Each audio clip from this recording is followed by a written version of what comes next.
En principio es la introducción. La introducción va a ser, voy a comentar un poco sobre la contextualización del asunto, la justificativa, las problemáticas y los objetivos. Luego voy a hacer una revisión sistemática de la literatura. Aquí voy a tomar básicamente cuáles son los trabajos relacionados con relación a los métodos de predicción de curvas de carga. Luego una fundamentación teórica. En la fundamentación teórica voy a tocar básicamente la teoría que fue utilizada aquí. Luego materiales y métodos. Hay un micrófono ligado, creo. Materiales y métodos sobre cuáles son los métodos que utilicé, los materiales, las herramientas. Luego resultados y discusiones. Vamos a discutir los resultados y luego unas conclusiones. Muy bien. Introducción. Para comenzar, quiero comentar este primer punto. Lo voy a leer. Dice, los sistemas eléctricos de potencia, conocidos como SEP, tienen la función de garantizar que usuarios residenciales, comerciales o industriales reciban energía eléctrica con calidad y confiabilidad. Muy bien, aquí yo quiero comentar esto, ¿no? Quiero hacer comentarios sobre este punto. Y es que es interesante porque cuando nosotros estamos, digamos, consumiendo una carga o demandando una carga, eh, la generación de energía eléctrica está siendo simultáneamente, digamos, acorde a la carga, ¿no? O sea, si nosotros estamos consumiendo, en algún lugar está siendo generada esa carga, ¿no? Esa demanda de electricidad que estamos solicitando, ¿no? Y además de eso tiene que venir con calidad y confiabilidad. Por eso es interesante esto porque yo sé que va a haber gente aquí que no está vinculada con el asunto y no sé, por eso quiero hacer una analogía sobre el sistema eléctrico de potencia. Para entender cómo funciona esto, vamos a compararlo con el cuerpo humano, ¿no? Por ejemplo, el corazón, ¿no? El corazón es un órgano que es capaz de bombear sangre a diferentes lugares del cuerpo, ¿no? Bombea sangre desde la punta del pie hasta el cerebro, ¿no? Entonces está constantemente bombeando sangre y lo mismo hace un sistema eléctrico de potencia. Él tiene que inyectar energía eléctrica en cualquier lugar de Brasil, por ejemplo, ¿no?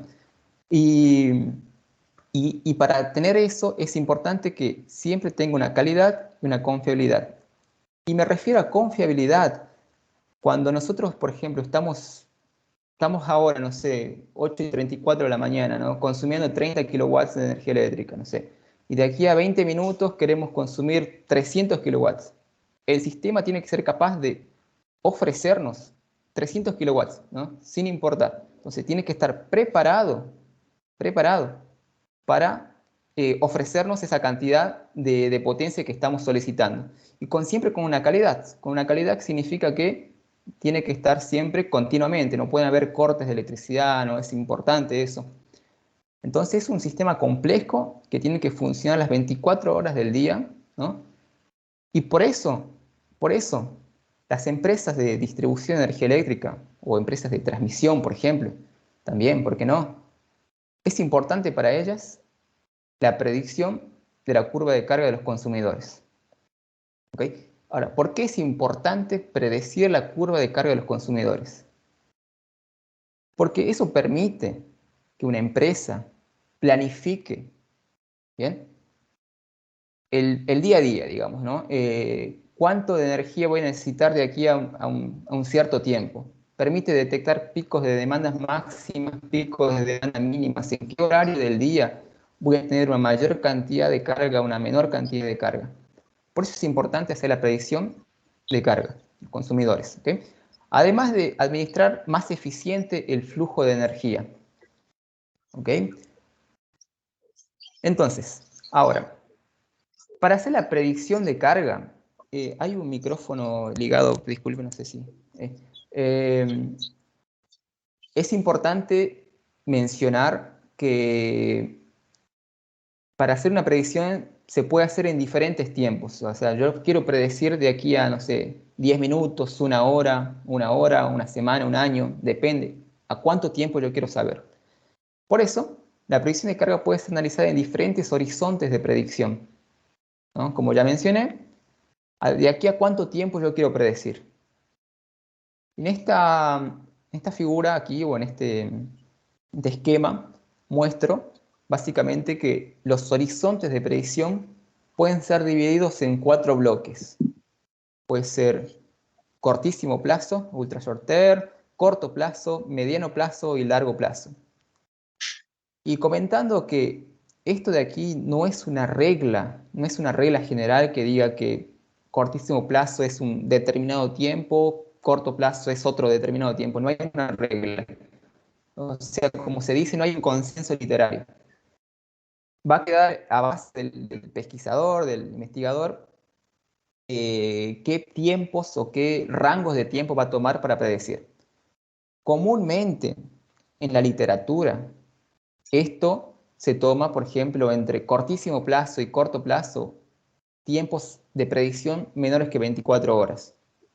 Cortos plazos, medianos plazos, entre 24 a una semana. Mediano plazo a largo plazo, mayor que una semana, inclusive años puede ser. En este trabajo vamos a tomar corto plazo, que es la predicción de carga de corto plazo.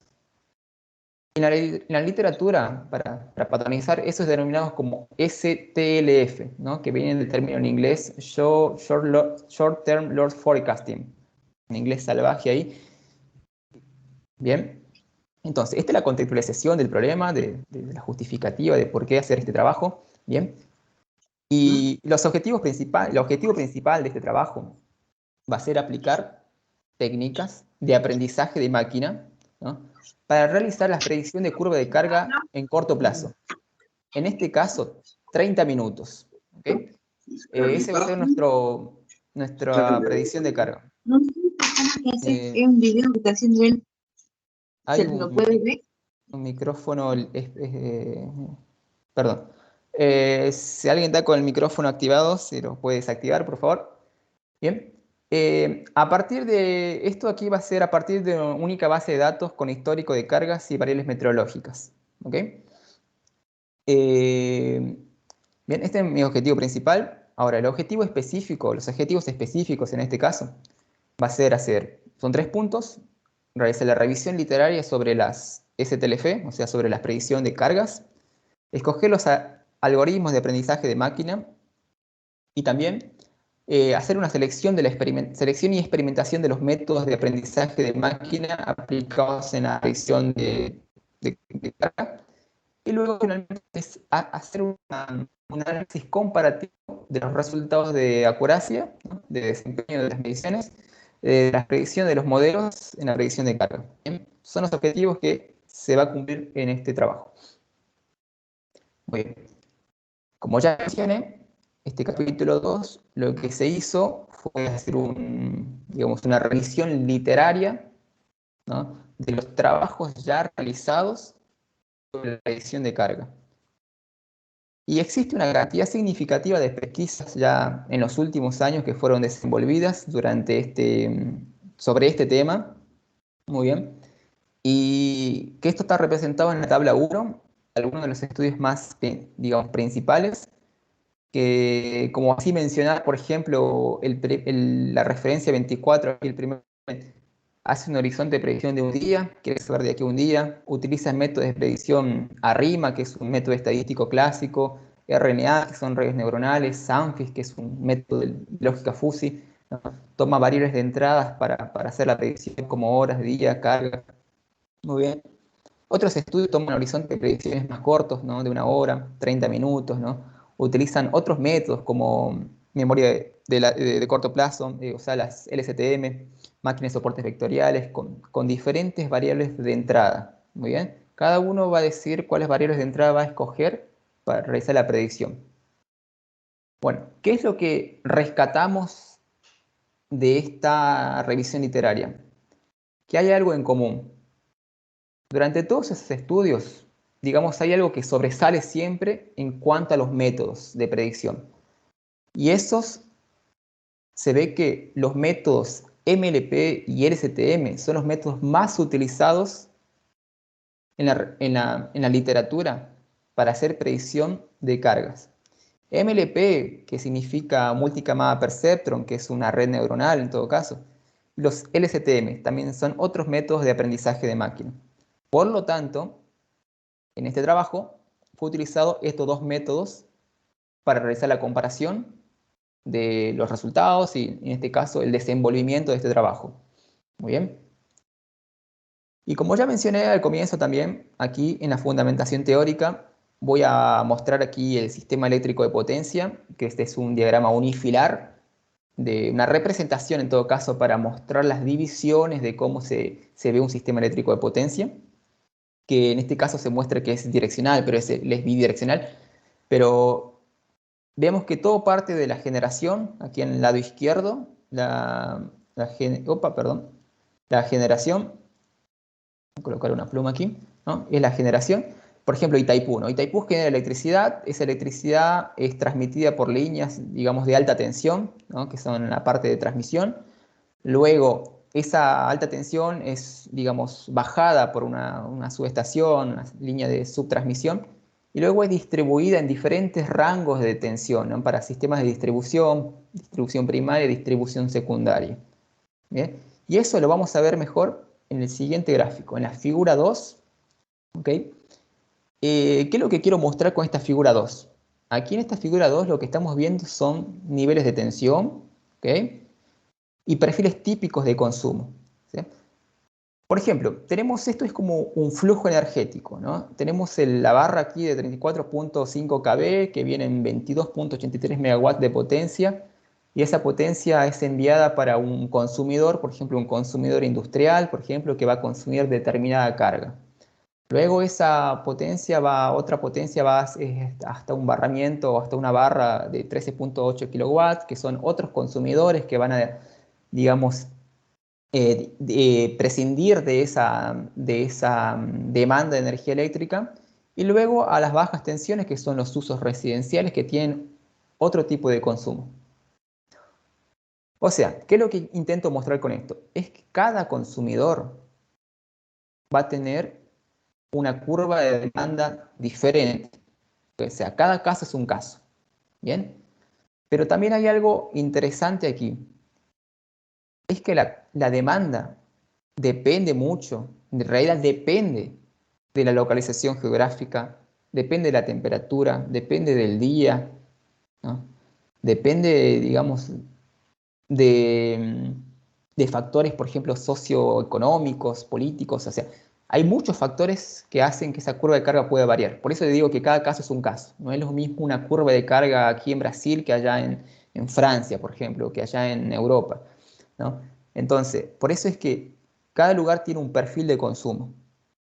Y eso, para ser más específico, aquí en la figura 3 vemos una curva de carga una curva de carga típica. En este caso, de un día de 24 horas, acá hay 22 horas, me faltó 2 horas más, pero se entiende. Es que esta curva de carga representa el consumo diario. Por ejemplo, eso es de aquí, aparentemente es de un sistema comercial, ¿no? Que comienza sus actividades 6 horas de la mañana, exige un pico de demanda a las 10 de la mañana, el primer pico de demanda en esto aquí con 4.817 kilowatts, ¿no? Después disminuye a otro pico de 4.463 kilowatts al mediodía con el horario de almuerzo, ¿no? Luego en la tarde también existe un pico de carga también de 5.113 kilowatts, ¿no? Entonces, esa curva de carga diaria, o sea, que es en cualquier comercio, en cualquier lugar de trabajo puede suceder, ¿no? Y por eso es importante predecir, ¿no? Detectamos estos picos, en qué horario del día, por ejemplo, en este caso específico, a las 17 horas se dio el pico de carga máxima. Entonces significa que yo necesito generar más energía eléctrica en ese horario. Por eso justifica que puedo planificar que en esos horarios yo voy a necesitar otras fuentes de energía eléctrica, caso no sean suficientes las fuentes de energía eléctrica para satisfacer esas cargas. ¿Ok? Y esto es una representación de un ejemplo. Pueden ser diferentes cargas, como mencioné aquí. Pueden haber picos de carga en las otras curvas también. Bien, entonces esto es para dejar claro cómo funciona el sistema eléctrico, cómo funcionan las curvas de carga. Muy bien. Entonces, pasando esto, ahora vamos a entrar en la cuestión de los modelos de aprendizaje de máquina. Ahora, ¿cómo vamos a realizar la predicción de una curva de carga? En este caso, voy a mover esto aquí. Como ya mencioné en el capítulo 2, ¿no? Que vamos a utilizar dos métodos. El MLP, que es una red neuronal multicamada perceptron, y una estructura de red de memoria de longo y corto plazo, que es la LSTM. Muy bien. No voy a entrar en detalles matemáticos de cómo explicar, digamos, el funcionamiento bien de esto aquí, pero voy a hacer algunas analogías y explicar bien superficialmente cómo funciona esto. Voy a empezar por las MLP, las redes neuronales multicamadas perceptron, ¿no? Estas de aquí también intentan siempre simular el comportamiento de un cerebro humano, en donde le damos variables de entradas, ¿no? Llamados inputs, y queremos una determinada salida, llamado outputs, ¿no? Y hacemos que esta red se entrene, ¿no? Y esto tiene interesante porque esto es en una sola dirección.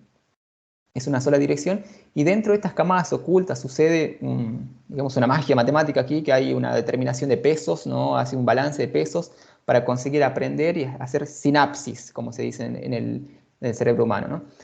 Entonces, ella consigue aprender, ¿no? A diferencia, por ejemplo, de la LSTM, que es muy parecida, porque utiliza partes de la MLP dentro de su estructura, pero aquí hay una diferencia. Aquí arriba vemos que esta es conocida como celda de estado, ¿no? Por aquí pasa la información, ¿no? La información de aprendizaje, ¿no? Solo que aquí hay un bloque, un flujo, que vendría a ser como una compuerta normalmente abierta, normalmente cerrada, que es encargada se llama for gates, ¿no? Que es una especie de como si nosotros, la red estuviese aprendiendo, por ejemplo, que A más B es igual a C, pero después resulta que se confundió y resulta que A más B es igual a D. Entonces ella tiene que actualizar esa información.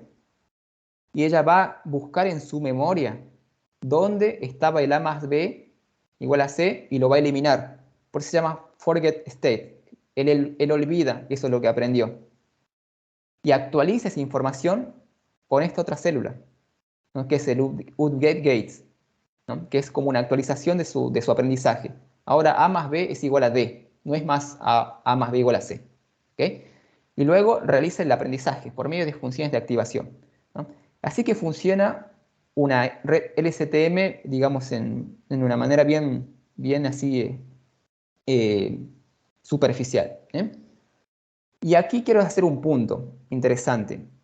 Es que estos métodos de aprendizaje son interesantes porque como funcionan, son simulados en base a nosotros, los seres humanos, también tienen problemas. ¿Okay? Y aquí quiero dar una analogía. Imaginen que nosotros estamos haciendo, no sé, un ejercicio de circuito eléctrico, una lista de ejercicios. Tenemos un ejercicio y vamos directo al solucionario y vemos el ejercicio resuelto.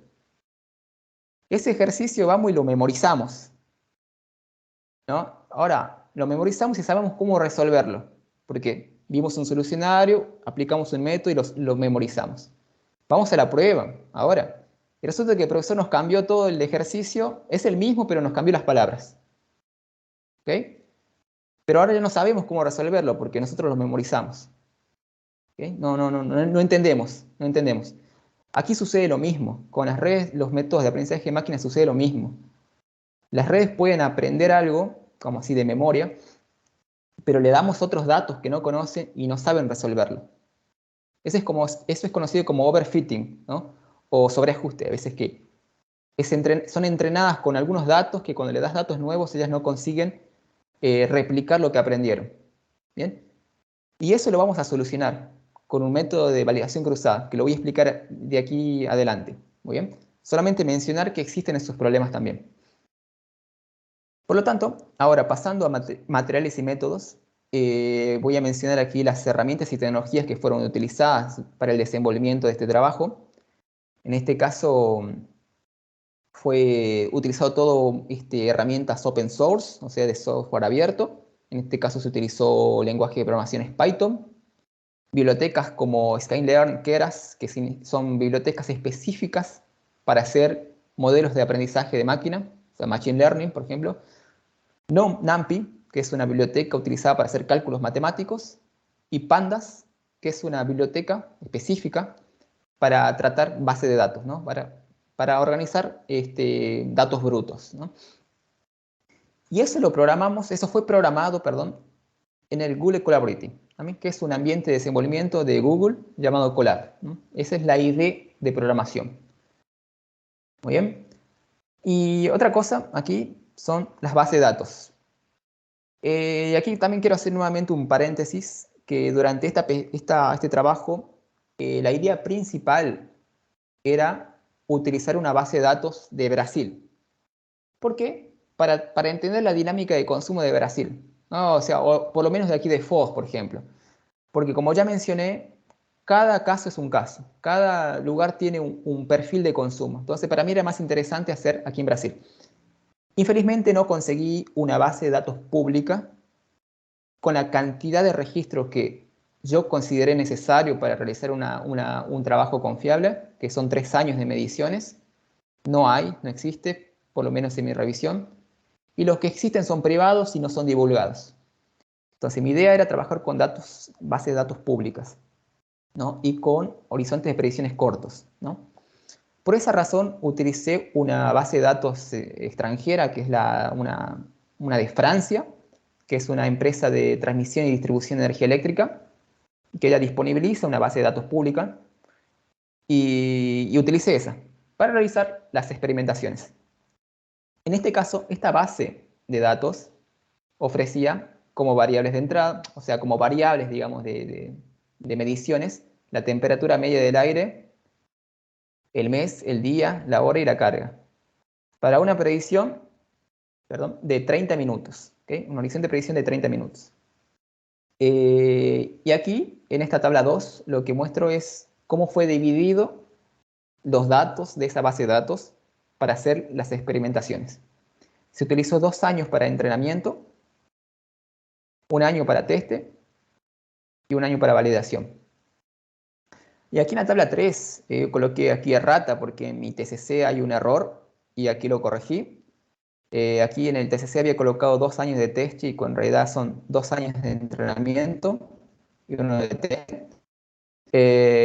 Y esto aquí lo que menciona es la validación que mencioné hace con el slide anterior, ¿no? Resolver ese problema de overfitting, que sea el problema de aprendizaje. Lo que se va a hacer aquí es dividir pacotes de datos, ¿no? Para que la red entrene con diferentes packs de datos, ¿no? Se tomó como 2013, 2014 datos de entrenamiento, 2015 de teste, 2016 validación. Luego se entrenó con los datos de 2013 y 2015 para entrenar y se lo testó con 2014. Nuevamente, después se entrenó con 2014, 2015 y se atestó con 2013. Eso es el año 2016 para la validación. ¿Okay? También mencionar que esa base de datos son 4 años que tomé, 2013 a 2016. No por una cuestión de que me parece datos nuevos, porque tomar datos de la pandemia posiblemente íbamos a tener algunos problemas por la cuestión de las curvas de carga durante las pandemias fueron totalmente diferentes al padrón que se venía siguiendo durante los últimos años. Por eso se tomó estos años un poquito más antes de la pandemia. Muy bien. Ahora, continuando con materiales y métodos, en este caso el delineamiento metodológico, se tiene aquí en la tabla 4 las configuraciones de los modelos implementados, en este caso de las MLP y las LSTM. Todos con los mismos parámetros, se tomó las mismas variables de entrada, temperatura del aire, hora, minuto, ¿no? Carga, horizonte de presión de 30 minutos. Como ya mencioné, entrenamiento 2 años, teste 1 año, ¿no? La única diferencia aquí son en la topología de los modelos. Bien, aquí se hizo 2 topologías para las MLP y 2 topologías para las LSTM.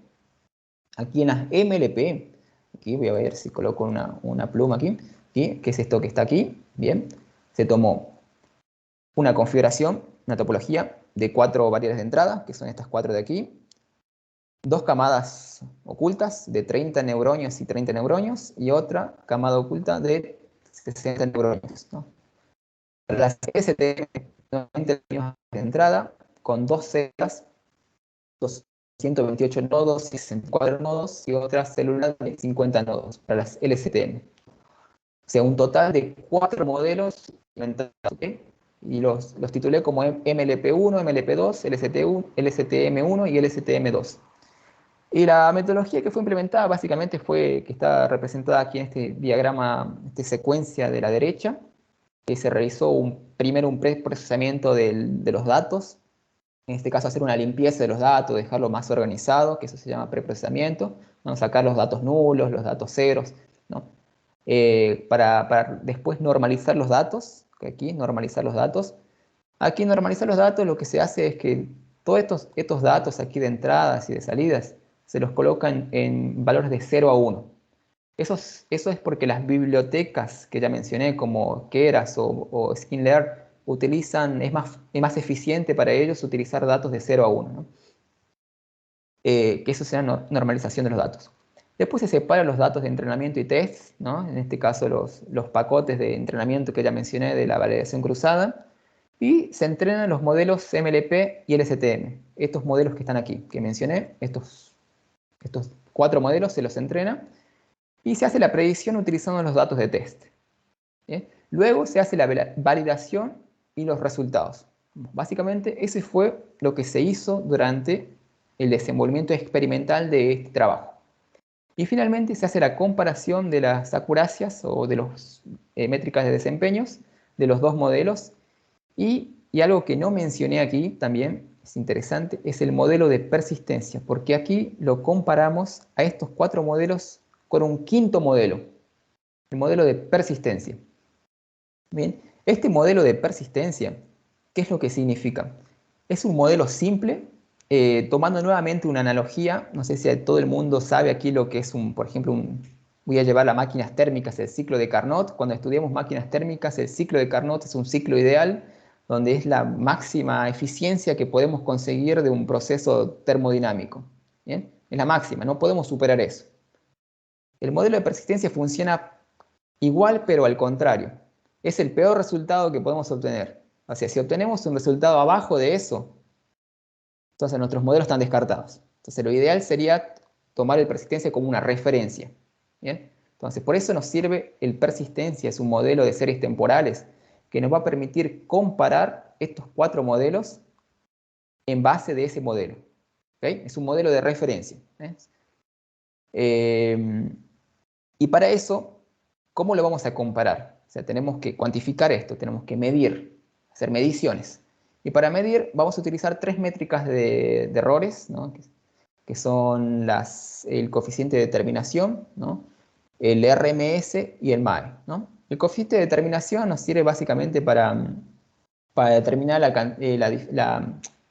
la diferencia, digamos, la relación que existe entre los datos predichos y los datos reales, ¿no? Los RMS también sirven para determinar la diferencia cuadrática de los valores, ¿okay? Y el MAE, los valores absolutos, que es el error absoluto medio, ¿no? Y este aquí es el error cuadrático medio. Muy bien. Entonces, esas 3 métricas vamos a utilizar para hacer las mediciones de los resultados. Y en cuanto, entonces, finalmente los resultados de esta parte experimental, lo tenemos aquí en la tabla 5, como estoy de tiempo, estoy bien. Y hay una cosa que, digamos, ya es evidente. Los modelos MLP y LSTM presentan acuracias o desempeños mejores que el modelo de persistencia, que ya mencioné anteriormente. Entonces, como se ve aquí, eso ya significa que nuestros modelos están arriba de la referencia. ¿Ok? Por ejemplo, aquí tenemos los 4 modelos para las métricas de cada pack de entrenamiento que mencionamos en la validación cruzada. Se sacó una media. Y vemos aquí que tenemos las medias del coeficiente de determinación, el error cuadrático medio, el error absoluto, para los diferentes modelos. Y es interesante mencionar aquí que los modelos LSTM fueron superiores a los modelos MLP. Muy bien. ¿Por qué fueron superiores? O sea, ¿por qué el LSTM presentó mejores resultados que el MLP?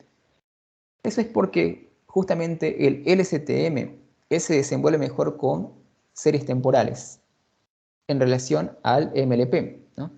El MLP le toma como punto fijo cada variable o cada punto específico de una data, por ejemplo, ¿no? En cambio, el LSTM, él consigue, como ya mencioné, tiene una memoria, que él consigue corregir sus errores, puede ir para atrás, ver qué sucedió, no sé, la segunda feira, corregir eso, volver de nuevo a la otra segunda feira, ¿no? Al lunes, al martes, ¿no? Entonces él tiene esa capacidad. Por eso es que los LSTM son mejor desenvolvidos en series temporales, ¿no? Porque tienen una noción del tiempo. Bien. Aquí en la tabla 6 se presenta una tabla con la menor media del coeficiente de determinación para los LSTM. En este caso, la media LSTM 2 del modelo 2 se obtuvo un coeficiente de determinación de 0.96. El otro modelo, LSTM1, que es un modelo más simple, que también no mencioné, ¿no? Que es este modelo LSTM2 es un modelo más complejo y este es un modelo más simple, ¿no? Se observa que hay acuaracias muy parecidas, o sea, próximas, mejor dicho, próximas, ¿no? 0.96, 0.95. Los modelos MLP se obtuvo acuaracias también próximas, solo que más bajas que los LSTM. Y esto se puede representar en la figura 6, que en la figura 6 lo que tenemos aquí es una comparación, ¿no? En este caso del error medio cuadrático, es que vemos que hay más error en el modelo de persistencia, ¿okay? Y tenemos los desempeños de los otros modelos. Tenemos después que le sigue el modelo de persistencia, el que mayor error tiene es el modelo MLP2, luego el MLP1, luego el LSTM2, perdón, el LSTM1 y el LSTM2, ¿no? Entonces, con esto nos sirve ya como ya mencioné, solamente hacer una comparación, una comparativa entre estos 4 modelos. ¿Bien? Es lo que se hace aquí en la figura 7. En la figura 7 aquí observamos entonces nuevamente el coeficiente de determinación, una diferencia comparativa, o sea, una comparación entre los modelos. Y nuevamente resaltando que el que obtuvo mejor resultados es el LSTM2, es el modelo más complejo, pero el modelo LSTM1 está muy próximo, que es un modelo más simple. ¿Ok? Finalmente, la predicción de la curva de carga, esto acá se muestra gráficamente, la predicción en este caso, de una semana, y mencionando también que esta curva, a veces, como ya mencioné, cada lugar tiene un perfil de consumo diferente, ¿no? Esta es la curva de carga de allá de Francia. No sé cómo será el perfil de consumo de ellos, ¿no? Pero podemos observar aquí lo interesante. Es que, por ejemplo, segunda feira, aquí a las 15 horas, ¿no? Tenemos un pico de carga. Terça-feira a las, no sé, 9 de la mañana, 10, mediodía, más o menos otros picos de carga. Acá cuarta-feira, 15 horas, otro pico de carga, ¿no? Entonces, sexta-feira, otro pico de carga a las 3 de la tarde, ¿no? Entonces, esto es interesante tener estos resultados, como ya mencioné en la introducción, para empresas de distribución de energía eléctrica, transmisión, conseguir detectar esos picos, saber planificarse en qué horarios del día voy a tener picos de demanda máxima, picos de demanda mínima, ¿no? Entonces, esto es el resultado de realizar esas predicciones. Y aquí hice un zoom solamente para mostrar cómo está esa relación de predicciones aquí. Por ejemplo, estas diferentes líneas aquí de colores son los diferentes modelos que fueron implementados, ¿no? Los 4 modelos que mencioné, ¿no? Esta curva negra es digamos, el consumo real que existe. Y esta es una curva de carga aleatoria que saqué de la base de datos ya de los resultados experimentales de validación de una semana. ¿Muy bien? pero pueden existir, digamos, muchas curvas de carga durante esos años que también se pueden estudiar, ¿bien? Esto es solamente un ejemplo de la curva de carga que fue realizada en esta experimentación. Y por último, también no mencioné, tampoco en el TCC, también quería comentar con ustedes que esta es la relación de la temperatura y el consumo de carga. Y esto es un patrón, básicamente. Aquí tenemos, en este caso, la demanda. Tenemos un registro este registro es de los 4 años de mediciones, ¿no? Y tenemos la relación entre la demanda y la temperatura. Y vemos que la temperatura es inversamente proporcional a la demanda, ¿no? Claro, depende también del caso, ¿no? Pero cuando mayor temperatura tenemos, menor demanda, ¿no? Y cuando la temperatura baja, aumenta la demanda, en este caso el consumo de carga. Esto es debido probablemente a que cuando hace, digamos, frío en todo caso, solemos utilizar más generadores de calor, ¿no? Calefacción, un aire acondicionado en el modo de calentar, ¿no? Se demanda más energía eléctrica, ¿no? Entonces estas curvas muestran esa relación que existe entre la temperatura y la demanda. Por tanto, la temperatura ambiente es una variable bien interesante o sea, primordial para realizar este tipo de análisis.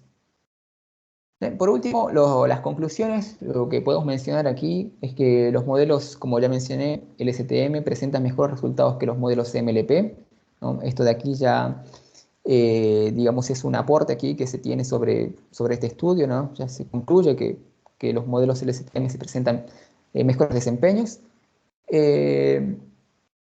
También mencionar que las variables de entradas que se utilizó en este trabajo son pocas, ¿no? Se pueden implementar más variables. En este caso se utilizaron variables de hora, día, mes y temperatura. Mismo así, fueron suficientes para obtener resultados de cargas con buena precisión, ¿no? Y también se espera, o sea, tomo como desafío en el futuro considero complementar esto para más variables de entrada, ¿no? Tomar otras variables como días de la semana, días de fin de semana, feriados u otras variables que sean considerantes. Eh, También se toma como trabajo futuro analizar los modelos con la realización de ajustes de hiperparámetros. ¿Eso qué significa? De analizar, en vez de tomar como referencia los modelos ya implementados, realizar digamos, una escolia, como se dice, escoger cuáles son las topologías más eh, eficientes o con mejores resultados en determinados consumos de carga, ¿no? O sea, investigar cuáles son las topologías que mejores se ajustan a cada caso, ¿no? En ese caso, cuáles van a ser las cantidades de neurones, cuántas camadas, ¿no? Eso es lo que quiero decir. También otra cosa que menciono aquí es en futuro también implementar modelos híbridos. Durante la revisión biográfica se vio bastante prometedor, en realidad, implementar modelos híbridos, que significa la unión entre dos modelos, ¿no? Puede ser un LSTM con un modelo MLP, los dos unidos, o con la CNN, que son modelos con imágenes y series temporales, ¿no? Que se está viendo bastante con buenos resultados esos modelos, los modelos híbridos, ¿no? Que son los más utilizados ahora en las últimas actualizaciones. Y también analizar para diferentes horizontes de predicción. O sea, yo analicé aquí únicamente para predicciones de 30 minutos, se puede analizar para menos tiempo, 1 minuto, 5 minutos, 15 o 1 hora, ¿no? Y complementar la base de datos, como ya mencioné, o sea, complementar, aumentar las variables de entradas, analizar la correlación que existen entre las variables, ¿no? Siempre con bases de datos más públicas, lo ideal. Muy bien, entonces, simplemente era eso las conclusiones y quiero agradecer a toda la banca aquí presente, a los colegas, amigos que están asistiendo a esta presentación. Y bueno, agradeciendo también a la UNILA, ¿no? Que esta es mi última presentación. Y simplemente, bueno, gracias totales aquí. Y aquí son las referencias utilizadas, las principales referencias. Y bueno, con esto finalizo mi presentación. Muchas gracias.